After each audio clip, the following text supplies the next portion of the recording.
A partir de agora você vai entender as obras do irmão Ramatiz. Programa Elucidações do Além.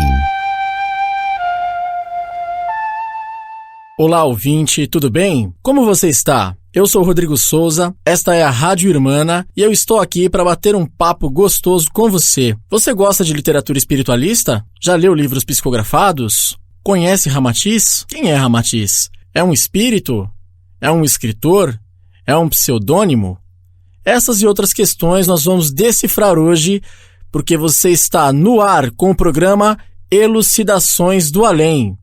E para começar o programa de hoje, nós vamos aqui dar uma introdução de quem seria esse espírito, quem é Ramatiz, de onde vem esse nome é esquisito, esse nome é um nome oriental, é um nome ocidental. Preste atenção, fique com a gente sintonizado e nós vamos decifrar essas questões para você hoje. Para começar todo o gás no nosso programa, vamos apresentar para você um jovem chamado Ramatiz, com seu histórico, com seus antecedentes orientais. Nasceu na Indochina. Mas fica tão subjetivo falar que ele nasceu na Indochina, não é mesmo? Tudo começou quando um tapeceiro hindu sai da Índia e vai até a China, porque afinal o tapeceiro precisava vender os seus tapetes.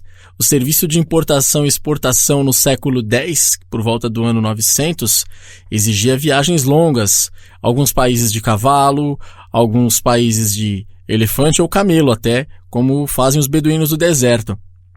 E não foi diferente com esse tapeceiro. Esse tapeceiro vai até a China e lá, em meio ao seu comércio, ao seu trabalho, se apaixona por uma vestal chinesa. Mas o que seria uma vestal? Uma vestal é uma sacerdotisa. Alguém que vive uma vida monástica e se submete a fazer o bem aos demais, ao seu próximo, vivendo uma vida monástica mesmo, uma vida de como vivem os frades, como vivem os monges. As mulheres no Oriente também levam essa vida, assim como no Ocidente, e por todo mundo nós temos as madres aí. E não só ele se apaixonou por ela, mas a recíproca também foi a mesma. Ela, assim, cedeu também a esse amor, correspondeu à paixão do tapeceiro e fugiu com ele. Fugiu para onde? Para a Indochina. Tendo seu amor correspondido pela sacerdotisa, que não fica na história de Ramatiz aqui, as informações que ele tem passado em seus livros, não fica claro se ela era taoísta, se ela era budista. Fica claro que ela era uma sacerdotisa, sim, de um templo na China. Os dois fogem para a Indochina. A Indochina, pessoal, no século X se chamava Indochina. Hoje, ela se estendia no que hoje nós temos por 3 países. Hoje nós temos o Vietnã, Laos e o Camboja. Esses 3 países que fazem fronteira com a China era, no século X, a chamada Indochina. Mais ao oeste nós temos a Índia. Então, pelos relatos que Ramatiz nos traz, ele também fundou um templo na Índia. Foi onde ele terminou os seus dias, porque ele desencarnou também muito moço. Após ter se nascido na Indochina, seus pais terem se estabelecido na Indochina, eles migram para a Índia. Afinal, seu pai tinha uma antecedência hindu mesmo, seu pai era indiano. Eles voltam para a Índia, onde lá ele se estabelece num monastério, num templo iniciático e cede aí a sua vida à iniciação hindu mesmo, a iniciação espiritualista hindu. Ramatiz também nos relata ter sido um monge budista. Como vocês veem, ele já tinha na sua veia esse clima universalista, né? Ele herdou aí os antecedentes da mãe, a educação que a mãe, como uma sacerdotisa chinesa, passou seus conhecimentos também para ele. Seu pai, que era adepto da tradição de Rama na Índia, é um dos nomes de Deus, né? Rama é muito relatado no Ramayana, um poema épico hindu, uma espécie de um evangelho que se tem na Índia também, como as nossas escrituras ocidentais, a nossa Bíblia Sagrada, como nós também conhecemos aqui. E eles lá também têm a sua literatura, os seus livros sagrados, o Bhagavad Gita, o Ramayana, todos contidos num livro chamado Mahabharata. E justamente no Ramayana, vemos aí que as coincidências não existem. Ramatiz também foi um encarnado na época do Ramayana, quando surge o Império de Rama, que desce do continente hiperbóreo ao continente da Ásia, vai até a Índia, tem aquela guerra com os párias da época e se estabelece na Índia, formando um território onde se formou a civilização indiana como nós a conhecemos hoje, com seu panteão, com seus deuses, com seus costumes, com a sua cultura. E, tendo vivido nessa época, o Ramatiz foi, segundo os relatos, segundo o que os espíritos nos instruem, foi o filho desse casal. Que casal? Rama e Sita. Porque Rama, o imperador que se estabelece na Índia, vive uma guerra e se apaixona, casa-se com Sita, estabelece uma família e um reino. E eles tiveram um filho. Nessa atual vida como Ramatiz no século X, não fica claro o seu nome de batismo dado pela família, pela mãe e pelo pai. O nome Ramatiz, nós deduzimos ser ele um nome iniciático. Na Índia, quando ocorre a iniciação, o discípulo se submete a essa iniciação e ele recebe um novo nome. O que é comum, como Jesus dava novos nomes aos seus discípulos, como Levi, que recebe o nome de Mateus. Jesus dá o nome de Mateus para ele, por exemplo. Dá um novo sentido de vida, dar uma nova vida através desse novo nome. O nome Ramatiz é uma chave magnética, é um nome que representa toda a carga iniciática, o que o tempo trouxe para ele, até ele chegar até ali, toda a sua iniciação. Então, como se trata de uma figura de polaridade masculina, um homem ali encarnado, ficou Ramatiz. Podia ter ficado Rama-Sita, porque na pronúncia original indochinesa é Rama-Atiz. Reparem que na metade o Atiz é Sita ao contrário. Então, na época, se pronunciava Rama-Atiz, ou como diria nos templos, Ramatiz ou Swami Sri Ramatiz. Ele era conhecido assim na época. Por que Swami? Porque um sacerdote na Índia, quando ele alcança o nível do sacerdócio, quando ele passa a servir num templo, recebe sua iniciação e vai conduzir um povo, lá na Índia ele recebe um nome de Swami. É uma insígnia. Swami de Swa. Vocês lembram da suástica que era usada na Segunda Guerra Mundial pelos nazistas? Aquilo era um símbolo sagrado que estava subvertido na Segunda Guerra. Pode ver que nas imagens de Buda, nas imagens dos jainistas e outros segmentos hindus tem a suástica, que é um símbolo sagrado. A suástica é o símbolo de autorrealização. Swa, autorrealização. Um Swami é o autorrealizado. Então o sacerdote, quando ele alcança o ápice da sua iniciação, ele se torna um autorrealizado. Assim foi com o Ramatiz, que ficou sendo chamado assim de Swami Sri Ramatiz, conhecido por nós hoje como um irmão menor, que gosta de ser denominado assim, que nas suas manifestações mediúnicas, nas suas mensagens, não gosta de ser tratado por mestre, apesar de ter todo o cabedal de conhecimentos de aqui para nós encarnados. E esse irmão amigo, como gosta de ser chamado, esse irmão amigo, esse irmão menor, chamado Ramatiz, se manifesta aqui no nosso país, em pleno final do século XX aí, através da mediunidade de Hercílio Mais. Hercílio Mais, nascido no Paraná, em Curitiba, mais precisamente, teve aí a sua vida em volta de fenômenos, uma história muito bonita, em volta de segmentos religiosos distintos, né? Participou da Igreja Católica na infância, logo mais na sua juventude se tornou metodista, depois foi acometido por um ateísmo sem tamanho, né?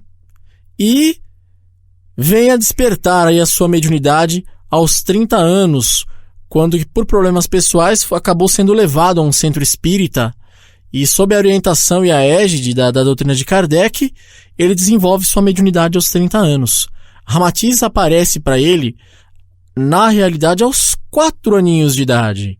Imaginem só, aos 4 anos de idade, o menino vendo lá a figura do jovem moreno de turbante, com roupas brancas, aquelas vestes todas, e falava para sua mãe que via um brilho, via um homem, um moço, um brilho, uma luz, e a mãe, não sabendo o que responder para o filho, dizia ser Papai do Céu. Ramatiz então deixa de aparecer para Hercílio nessa época, mas com certeza não deixou de ampará-lo, e surge aí, reaparece para ele aos 30 anos, quando ele tem sua mediunidade desenvolvida, sua mediunidade de vidência, sua mediunidade de psicografia, o seu contato mais estreito com o Ramatiz, onde ele deixa transparecer no Hercílio as suas lembranças mais remotas, onde ele deixa ele sentir aquele cheiro de deserto, aquelas imagens da Índia, da Grécia, do Egito, que são os antecedentes orientais, onde o médium Hercílio mais teve contato com o espírito Ramatiz, nosso irmão e amigo orientador. E a partir daí passa a escrever, a psicografar. E o próprio Hercílio dizia não ser um médium psicógrafo, mas um médium psicodatilógrafo.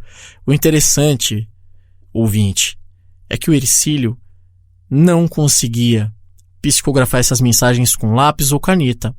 O interessante, ouvinte, é que a velocidade de pensamento que o Ramatiz emitia no mental dele era tão rápida, tão veloz e tão forte, que ele só conseguia psicografar datilografando em uma máquina de escrever, como bom contador que era.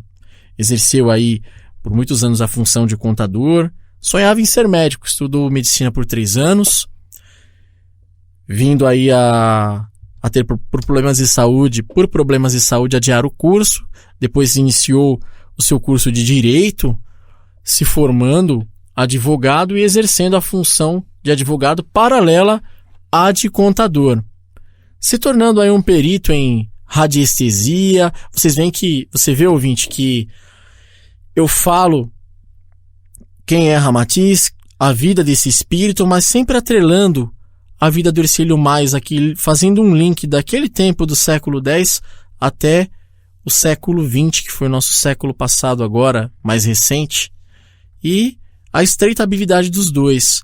E por que eu faço isso, ouvinte? É para baralhar sua cabeça? É para te induzir a algo maior? É para te induzir a sua curiosidade a ler? Não, eu digo isso a você, eu passo essa informação para você, por quê? Porque eu quero que você tenha essa percepção, eu quero mostrar para você, ouvinte, o quão atrelado eram esses dois espíritos, o encarnado aqui, Hercílio Mais, e o espírito Ramatiz, que vem de longas jornadas aí e vem trazendo essas mensagens positivas de cunho moral hoje, com muitas informações até bem pessoais e que aguardamos ainda a comprovação da ciência para muitas informações que ele nos traz. Ele fala desde aquela época até o contemporâneo hoje. E o seu médium se esforçava muito para trazer essa fidelidade da mensagem do espírito Ramatiz. Curioso é também que Ramatiz mantinha uma relação muito estreita com Hercílio Mais, não sendo assim somente um espírito que vinha trazer mensagens através do seu médium, mas também ele era mentor pessoal de Hercílio Mais. Uma relação tão estreita que eu não estou chutando tão alto não, ouvinte, mas era comparável ao que a relação que Emmanuel tinha com o médium Chico Xavier de Uberaba. Curioso, né? Por quê? Porque ele era mentor pessoal dele, ele era o cara que cuidava da encarnação dele, era o cara que guiava os passos dele, que orientava ele. Enfim, o responsável por toda a encarnação do Hercílio. Portanto, dentro dessa relação estreita que surgiu um intercâmbio mediúnico mais perfeito, causando assim a disciplina ferrenha que Hercílio Mais tinha e o carinho com que ele escrevia as obras de Ramatiz, vindo a psicografar 14 livros com temas muito interessantes. Ele vai falar aí de ufologia, vai falar aí de medicina, de alimentação natural, qualidade de vida, cura espiritual, É uma gama de assuntos, cromoterapia, radiestesia, chakras, duplo etéreo. Olha, se formos fazer um apanhado geral dessas 14 obras que Hercílio psicografou, daria aí, ouvinte, mais de 120 assuntos distintos que esse espírito vai abrindo, elucidando para nós. E tá aí a charada que foi matada por você agora, ouvinte. Qual que é a função do nosso programa? Qual que é a tarefa do programa Elucidações do Além? É exatamente essa, ouvinte, de passar, de estudar, de desmistificar a obra de Ramatiz. Porque, como nem Jesus agradou a todos, ocorre o mesmo com Ramatiz, na década de 50, quando seus livros são editados. Os mais conservadores, os mais prosélitos, combatem sua obra. Dizem que é de um pseudo-sábio, dizem ser uma obra subvertida. E o que ocorre nesse interim? Tanto o espírito Ramatiz quanto o médium Hercílio Mais, essa carga foi mais para o médium Hercílio Mais que estava aqui tendo que conviver com isso, tendo que lidar com essa situação, sendo assim extremamente atacado por muitos cônfrades de doutrina. Assim sendo, Hercílio Mais, que era um médium hiperconsciente e compromissado, não tinha psicografia mecânica, onde o espírito toma sua mão e escreve, ele recebia isso pelo fluxo do pensamento, que era a psicografia intuitiva, recebia telepaticamente essas mensagens e transmitia ao papel através da datilografia, trazendo seus 14 livros, bem elucidativos, e por conta do carinho que ele tinha e a sua veia de escritor que ele já trazia, o livro é carregado de um vocabulário muito bom, um vocabulário exigente, um linguajar que se exigia nos livros na década de 50, até mesmo para um livro ser aceito na Biblioteca Nacional. Ele tinha que ser, sim, tinha que ter um jargão muito forte, tinha que ser um livro que chamasse a atenção através de um português exigente. Sendo assim, os leitores que já conhecem Ramatiz, ou que já são familiarizados com a literatura de Ramatiz, sabem. E nós estamos com essa tarefa no programa, desmistificar essa literatura. Fazendo o quê? Explicando, elucidando, discutindo, apontando, mostrando, exemplificando as passagens que ele deixa aí nos seus livros, as perguntas, as respostas. O nosso programa será um guia de estudos das obras de Ramatiz. Nosso programa será um bate-papo, ouvinte. Nosso, com você. Suas dúvidas, quais são? Você conhece Ramatiz? Você gosta do ponto de vista de Ramatiz? Você tem dúvida em alguns pontos de vista dele? Nas suas elucidações, nas suas explicações? Elas te agradam, ouvinte? Elas te deixam em parafuso? O que ocorre com você quando você lê? Você gosta? Você se familiariza? Estamos aí no ar com a Rádio Irmana, com o programa Elucidações do Além, para exatamente fazer isso, destrinchar tudo o que tem na obra de Ramatiz, porque alguns dizem que ele é chato, alguns dizem que é exigente demais, usa termos difíceis, e na verdade isso era por conta da mediunidade consciente do Hercílio, que tinha um carinho, que queria trazer um trabalho bem feito, que queria trazer um livro publicado digno da Biblioteca Nacional, digno de você, ouvinte, que também é leitor, digno de você abrir o livro e ver uma explicação que chegasse muito próximo do racional, do lógico, do científico, mas falando de muitas coisas subjetivas, como a mediunidade, os discos voadores, a vida de Jesus, quem é o Cristo, o que é o cosmos, o que é a tradição esotérica, o que é a teosofia. Assim foi que, se preparando para psicografar as obras de Ramatiz, acontecia com Hercílio. O Hercílio, por exemplo, como eu te disse, ouvinte, ele foi católico, ele foi protestante, foi espírita, e nesse inteirinho ele começou a ter contato com toda aquela gama de conhecimentos orientais, por conta dos antecedentes orientais de Ramatiz. E o que ele faz? Ele vai estudar as obras orientais. Então ele se filia à Sociedade Teosófica, vai conhecer as obras de Helena Blavatsky, de Leadbeater, de Annie Besant, de Coronel Alcott, enfim, de vários autores da tradição esotérica. O que ele mais ele faz? Ele vai conhecer a tradição Rosa Cruz, ele vai saber quem é o Max Handel, se filia à maçonaria também, ele vai saber o que é essa irmandade, essa organização, essa filosofia, quem é o grande arquiteto do universo que eles falam, que eles citam na maçonaria. E, adquirindo esses conhecimentos, todo esse apanhado no bojo que ele trazia de conhecimentos orientais, é que facilita o trabalho de Ramatiz na psicografia com o seu médium Hercílio.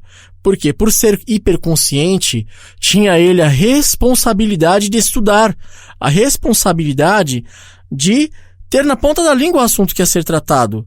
Ah, mas isso é animismo. Olha, segundo Kardec, não existe mediunismo sem animismo. É preciso da figura anímica ali, viva, encarnada, para que haja um intercâmbio. E não há uma mensagem totalmente fidedigna do espírito para o encarnado, porque passa por nós, passa pelo nosso perispírito, passa pelo tálamo cerebral, passa pela nossa razão, pelo nosso crivo. Assim ocorria também com o Hercílio.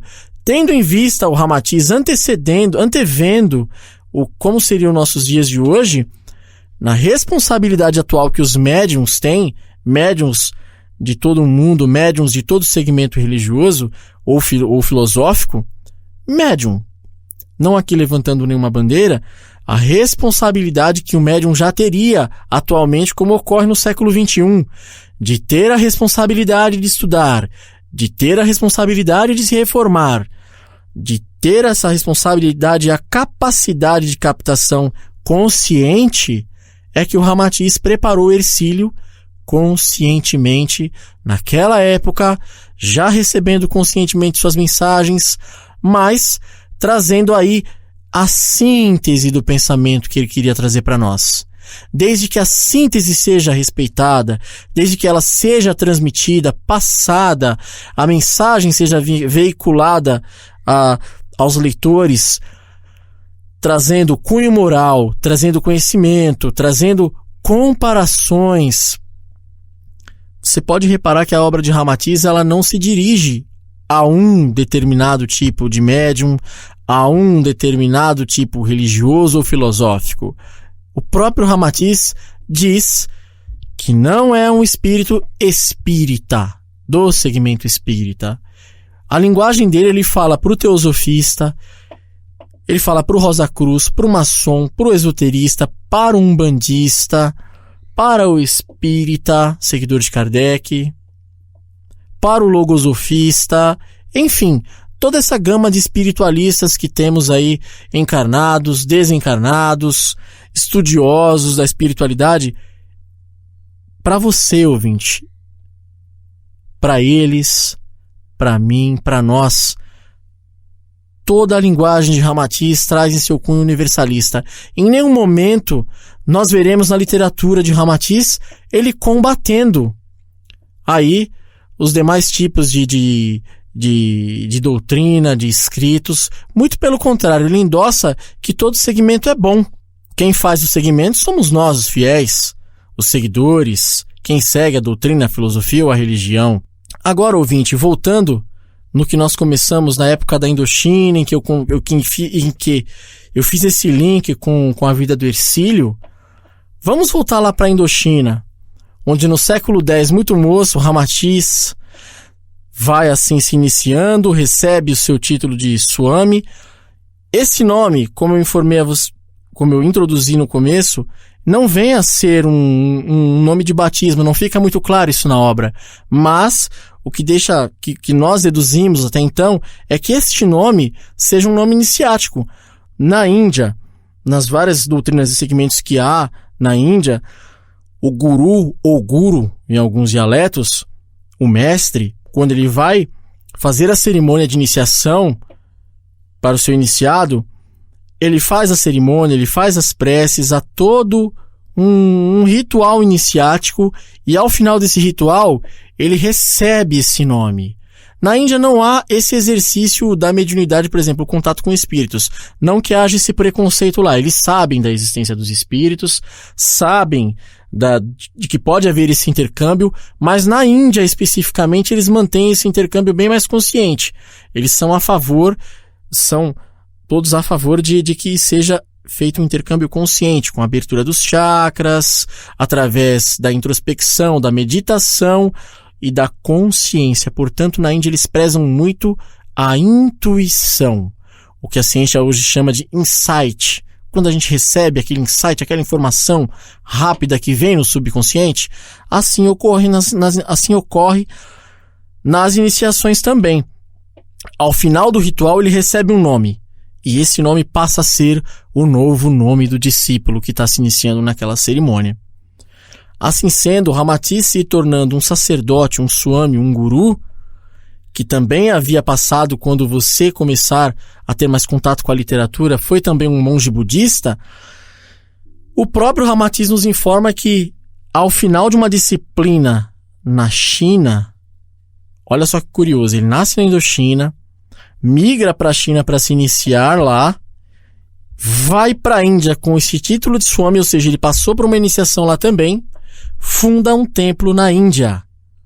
Esse templo ficava localizado exatamente na fronteira da Índia com a China, não mais na Indochina, que está ao leste da Ásia, mas na Índia, mais a oeste. Mais a oeste, próximo da fronteira ali com a China. Lá nesse templo que ele funda, ele vai também angariar discípulos. E o que ocorre? Ali sendo uma região mais árida, mais desértica, lá passavam vários andarilhos, passavam beduínos, comerciantes, forasteiros de modo geral. Lá eles acolhem, olha a importância do acolhimento e do exemplo que ele deu no século X. Lá eles acolhem essas pessoas que passam por lá. Lá eles também nesse templo faziam pregações, palestras, ensinamentos, e quem podia ficar, quem podia morar nesse monastério, quem tinha esse interesse. Então muitos passavam por lá também em busca de uma ajuda, em busca de um socorro, em busca de uma orientação, ou simplesmente estava passando e queria conhecer, saber o que era aquele templo. Lá, Ramatiz angaria discípulos chineses, discípulos provindos da Índia, provindos da Indochina, que fica mais ao leste da Ásia, do Egito e até da Arábia, segundo o que ele nos conta no seu segundo livro, Mensagens do Astral. Até árabes se iniciaram lá também com ele. Portanto, ele deixa claro ali que ele estava aceitando discípulos provindos de diversas correntes religiosas, correntes filosóficas, correntes étnicas mesmo, de pensamentos distintos. E ali, esses discípulos partilharam de conhecimentos com ele. Portanto, ele mesmo fala, o templo que ele erigiu, que ele construiu, ele não, eles. Ele fala que cada discípulo ali, os discípulos construíram juntos esse templo, que não tem registro na história, mas tem nos seus relatos. E esse templo, ele fala que cada bloco desse templo carrega o magnetismo de um discípulo dele, porque todos construíram. Ao todo, Ramatiz conseguiu angariar 72 discípulos. 72 discípulos, tendo apenas 16 atingido aí o ápice da iniciação. Como toda iniciação que ocorre, ela possui graus, primeiro grau, segundo grau, terceiro grau e por aí adiante. O último grau da iniciação, formalmente fundamentado por Ramatiz na época, era a vestimenta de uma túnica azul. Ao final da iniciação, o iniciado recebia essa túnica azul. Desses 72 discípulos, seus primeiros discípulos, só 16 exatamente vestiram essa túnica azul. Lembrando aqui, eu falei para vocês que vieram discípulos do Egito, da Índia, da China, até da Arábia, da Grécia também, pessoal. No século X, os gregos também peregrinavam nessa região. E também tem discípulos gregos lá também na Indochina não, lá também existem discípulos gregos também na época desse templo que Ramatiz fundou. No entanto, ele desencarnou muito moço e com seu desaparecimento, com seu desencarne, esses discípulos não conseguiram, não puderam manter-se à altura do mesmo padrão iniciático original que ele fundou lá. Apenas 17, corrigindo, eu disse 16, mas foram apenas 17 discípulos que conseguiram envergar a simbólica túnica azul e alcançar o último grau daquele ciclo iniciático. Outros, por ingresso tardio ou por menor capacidade de compreensão espiritual, não conseguiram concluir essa iniciação naquela vida. No templo que ele fundou, esses discípulos desenvolveram muitos conhecimentos aí, tais como magnetismo, clarividência, astrologia, psicometria, que também na Índia é chamada de leitura dos registros akáshicos ou acásicos, a radiestesia, assuntos quirológicos, que são aí a quiromancia, que é muito comum na Índia, a leitura de mãos, a astrologia, os mapas astrológicos na Índia também é algo muito comum lá até hoje. O que era a fisiologia do duplo etéreo, do corpo astral, do corpo mental? Tudo isso eles já estudavam nesse templo, ouvinte. Alguns, segundo o que o Ramatiz nos relata, alguns lograram até muito êxito na ubiquidade, na levitação e na vidência, inclusive nos trabalhos de projeção astral, viagem astral, e também na psicografia de desencarnados, aonde eles recebiam instruções dos seus tutores, dos espíritos que os orientavam. Eles recebiam orientações desses espíritos também através da psicografia. Você viu, ouvinte, que curioso, quanta coisa pode ser abordada no nosso programa, quanta coisa a gente pode destrinchar nos próximos programas e quanta coisa a gente pode decifrar aí com a literatura, com os livros que esse espírito nos traz com tanto carinho. Nós vamos para um breve intervalo e já estamos de volta com o programa Elucidações do Além. Não saia daí. O programa Elucidações do Além volta já. Voltamos a apresentar programa Elucidações do Além. Muito bem, estamos de volta com o programa Elucidações do Além. Nosso programa de estreia, estamos no segundo bloco com o tema Quem é Ramatiz? E como vocês viram no primeiro bloco, no final do primeiro bloco, nós informamos aí na época do século X, quando houve o desencarne de Ramatiz, esse espírito de suma importância para o nosso trabalho, para a nossa orientação, como ficou a encargo aí o templo, a encargo dos seus 72 discípulos, onde 17 haviam sido iniciados. Logo mais o grupo se dispersou, vindo aí a ser desmanchado esse templo, a ser desmanchado esse grupo de estudos e mais à frente se encontrarem todos aí no plano astral, no plano dos espíritos, para dar aí novos rumos para esses espíritos comprometidos com o trabalho com Ramatiz. Dado esses acontecimentos, no século XIX, Ramatiz continuou atuante no mundo astral. Continuou atuante aí, filiado a correntes do astral que colaboram com o planeta, as chamadas fraternidades do espaço ou fraternidades do astral. Só que no século XIX, pessoal, em uma reunião muito importante, organizada e ordenada pelos espíritos superiores, no século XIX, acima do nosso solo brasileiro, houve uma reunião muito importante. Que reunião é essa, ouvinte? A fundação de uma nova fraternidade, onde houve a fusão de duas fraternidades que colaboravam com o nosso planeta. A Fraternidade da Cruz, que atuava no planeta Terra difundindo os ensinamentos de Jesus, e mais atuante aqui no Ocidente, com a Fraternidade do Triângulo, que tinha o seu trabalho mais pautado na mística oriental. Eles eram atuantes no Oriente. Com a fusão dessas duas fraternidades, surge um novo compromisso. A primeira compromissada com a difusão do Evangelho. A segunda comprometida aí com a mística oriental. A yoga, a meditação, a introspecção, não é? A interpretação das alegorias iniciáticas. Houve uma fusão.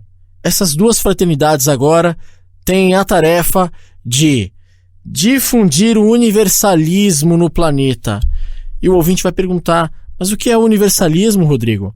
O universalismo não é, como o próprio Ramatiz informa, a colcha de retalhos confeccionada com as doutrinas, com os retalhos das doutrinas espiritualistas, mas a visão panorâmica do todo.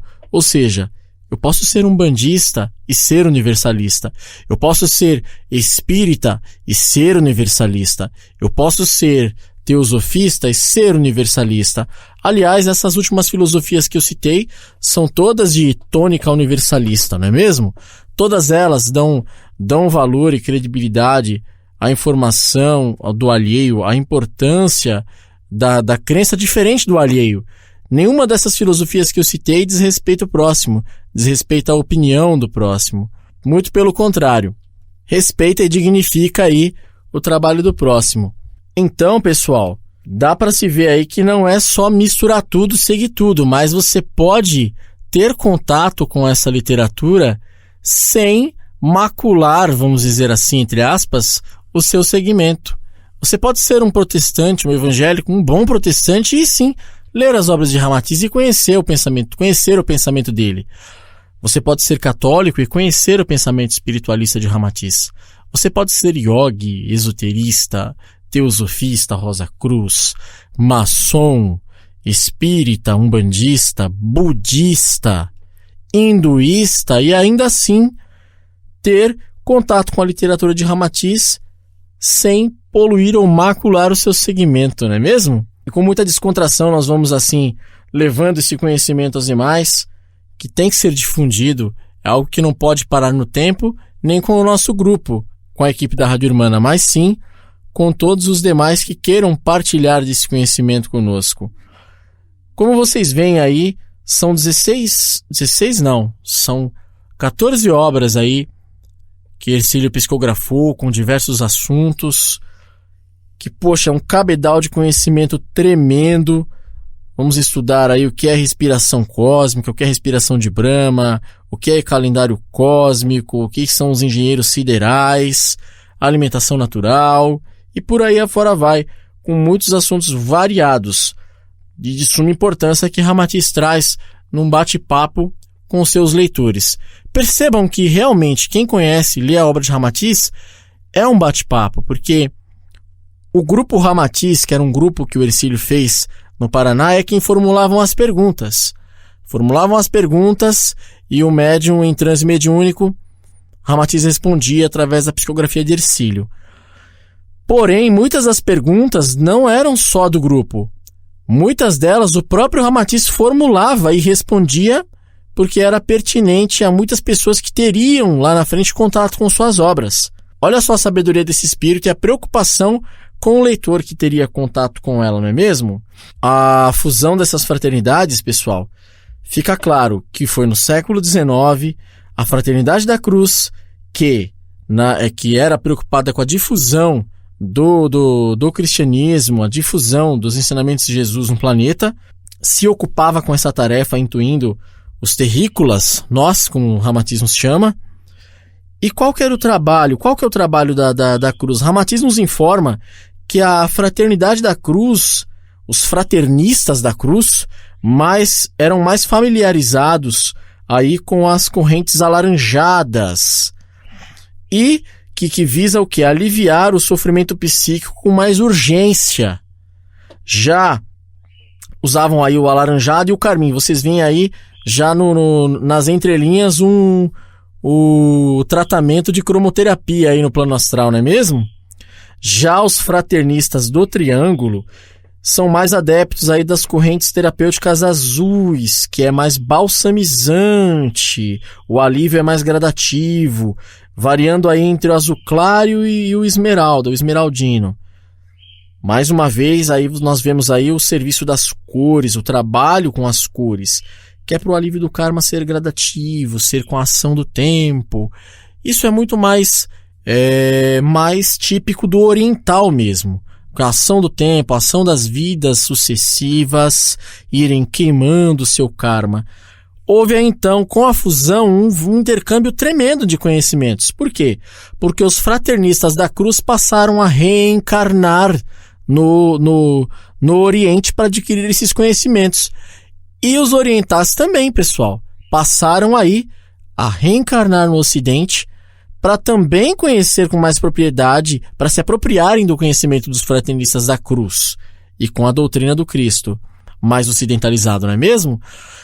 Assim, com esse intercâmbio de conhecimentos, difundindo o universalismo e respeito das religiões, das filosofias, das tradições, dos costumes orientais e ocidentais, trazer aí, causar essa união essa que é no amor e não no conhecimento somente. União essa que é feita no amor. Universalismo é unificação no amor, não no conhecimento, porque no conhecimento cada um tem o seu. Cada um vai puxar a sardinha para o seu. Se hoje nós temos no planeta 7 bilhões de seres humanos, de encarnados, temos também aí 7 bilhões de religiões também. Não é mesmo? Então temos que tomar muito cuidado, porque mesmo dentro da mesma filosofia e da mesma religião, nós não vivemos ela do mesmo jeito. Nós vivemos a nossa filosofia, a nossa espiritualidade, cada um do seu jeito, mesmo no mesmo ambiente físico ou espiritual. É essa a filosofia que Ramatiz traz, o respeito ao próximo. Tudo é válido desde que o ser humano cresça, desde que o espírito evolua, desde que o espírito cresça na sua moral e no fazer do bem. Lembrando aí que são, novamente, 14 livros psicografados por Hercílio Mais, hoje editados pela Editora do Conhecimento, que traz o seu apoio, o seu forte apoio à Rádio Irmana, ao programa Elucidações do Além. Quero aproveitar para mandar um abraço ao editor da Editora do Conhecimento, ao nosso irmão e confrade Sérgio Carvalho, a toda a equipe da Editora do Conhecimento, que traz essas obras maravilhosas editadas aí e que nos apoiam aqui no nosso programa. Um forte abraço, Sérgio. Nós vamos estudar as obras de Ramatiz. Ao longo da programação, nós vamos esmiuçar cada obra que Ramatiz psicografou através de Hercílio Mais, estudando aí, inclusive, destaco algumas aqui. Mensagens do Astral, que é uma obra que foi seu segundo livro aí, abordando o juízo final, os tempos chegados, as influências astrológicas, o valor da profecia, a besta apocalíptica, o número 666 na profecia apocalíptica, a queda angélica, a ação satânica. O que é isso, ouvinte? Os que emigrarão para o planeta inferior, a verticalização do eixo da Terra, as explosões atômicas dos efeitos kármicos, os engenheiros siderais, plano da criação, calendário sideral, as explosões atômicas dos efeitos kármicos. Esses são alguns dos tópicos abordados na obra Mensagens do Astral.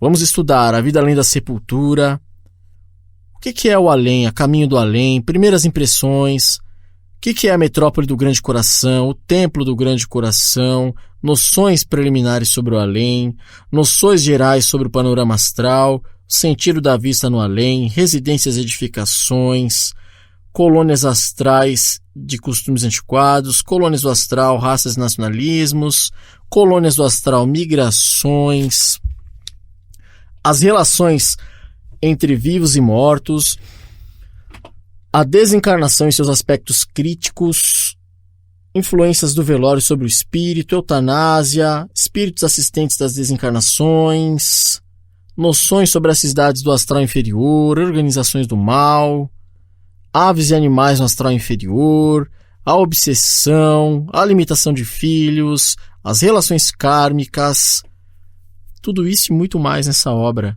A sobrevivência do espírito, também iremos estudá-la, aspectos da mediunidade, o sentido da vista no além, revitalização do perispírito, a volitação e o poder da vontade, a música e seus efeitos, uma academia de Esperanto e sua modelar organização, Zamenhof e o Esperanto, sonhos e recordações do passado, o suicídio e suas consequências kármicas e muito mais. Fisiologia da alma, esse já é um clássico da matéria. No meu ponto de vista, na minha humilde opinião, todo terapeuta, ou seja ele holístico ou um psicoterapeuta, deve ter esse livro em mãos. Deve ter esse livro em mãos para ir conhecendo, para ir interagindo mais com esse pensamento. No Fisiologia da Alma, vamos aos tópicos: alimentação carnívora e o vegetarianismo, o vício de fumar e beber e suas consequências futuras, saúde e enfermidade, evolução da homeopatia, o tipo do enfermo e o efeito medicamentoso, homeopatia e alopatia, as dinamizações, a medicina e o espiritismo, considerações gerais sobre o karma, a ação dos guias espirituais e o karma, o sectarismo religioso e o karma, a importância da dor na evolução espiritual, as moléstias do corpo e a medicina, influência do psiquismo nas moléstias digestivas, aspectos do câncer e sua manifestação kármica, considerações sobre as pesquisas e profilaxia do câncer, motivos da recidiva do câncer, a terapêutica dos passes e a recuperação do enfermo, enfim, muito mais relacionados aí à saúde, à doença e à qualidade de vida. Em mediunismo, nós iremos estudar a mediunidade como um todo. O que é o mediunismo? O que é mediunidade? Mediunidade, o consolador prometido, a prova da obsessão, os trabalhadores ativos no serviço mediúnico, o médium de mesa e o de terreiro, considerações sobre a mediunidade natural e a de prova, a extensão e profundidade das comunicações mediúnicas, o médium anímico, mediúnico e intuitivo, as dificuldades nas comunicações mediúnicas com o alto, uma observação individual, a mediunidade mecânica, a mediunidade intuitiva e a de incorporação, mediunidade sonambúlica, vidência ideoplástica, influência anímica na abertura dos trabalhos mediúnicos. Isso é só uma pincelada, tá, ouvinte? É só uma pincelada mesmo, tem muito mais nesse livro, nessa obra.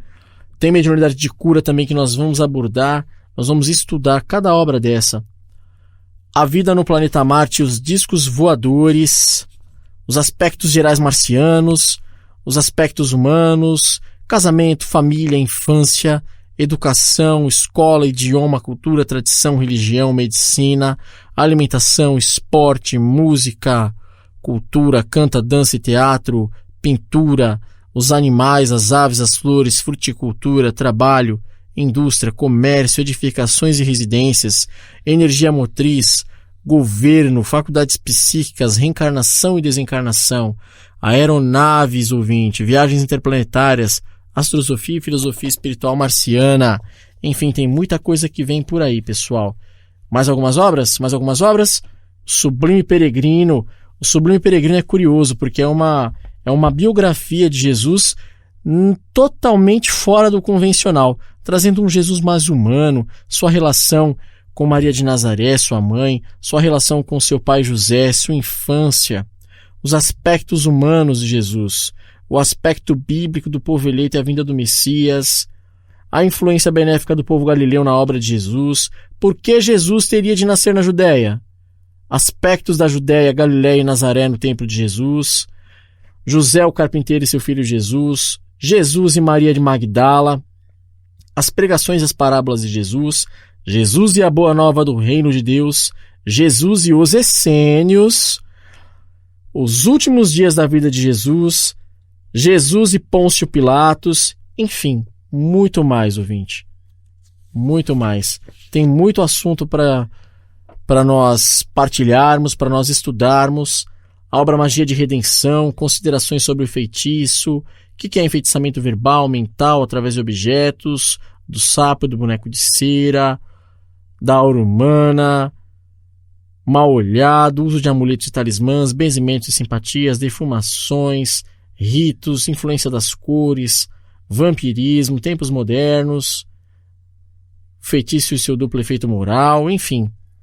Tem muito mais aí, num total de 14 obras, que nós iremos detalhadamente estudá-las, explicá-las, partilhá-las com você, ouvinte. E para o nosso próximo programa, a vida no planeta Marte e os discos voadores. Como veio a calhar, e a ciência vem recentemente estudando o nosso planeta vermelho, e nós, sem brincadeira, já era a nossa pretensão realmente estudar esse livro, A Vida no Planeta Marte e os Discos Voadores, o qual eu destrinchei por um período aqui para vocês. Nós vamos estudar todos os aspectos da vida em Marte, como funciona a sociedade marciana, como funciona a medicina, tudo, a cultura, a escola, tudo que se refere à vida humana no planeta Marte. Nós começaremos na próxima semana com o primeiro capítulo, Aspectos Gerais Marcianos. Fique atento, fique conosco, leia o livro se você tiver, A Vida no Planeta Marte e os Discos Voadores, psicografado pelo médium Hercílio Mais, do Espírito Ramatiz, da Editora do Conhecimento. Mais informações ou quer ter onde comprá-la? www.edconhecimento.com.br, e lá você terá acesso a todas as obras de Ramatiz e muitas outras aí que podem te ajudar aí a complementar seu conhecimento espiritual e ampliá-lo com bastante eficácia. E para encerrar, em homenagem aos antecedentes orientais trazidos por esse espírito amigo, nosso irmão Ramatiz, vamos encerrar nosso programa com um mantra de Rama. Obrigado pela audiência, espero por você no nosso próximo programa. Fique na paz, fique com o nosso abraço da equipe da Rádio Irmana. Eu sou Rodrigo Souza, este foi o Elucidações do Além.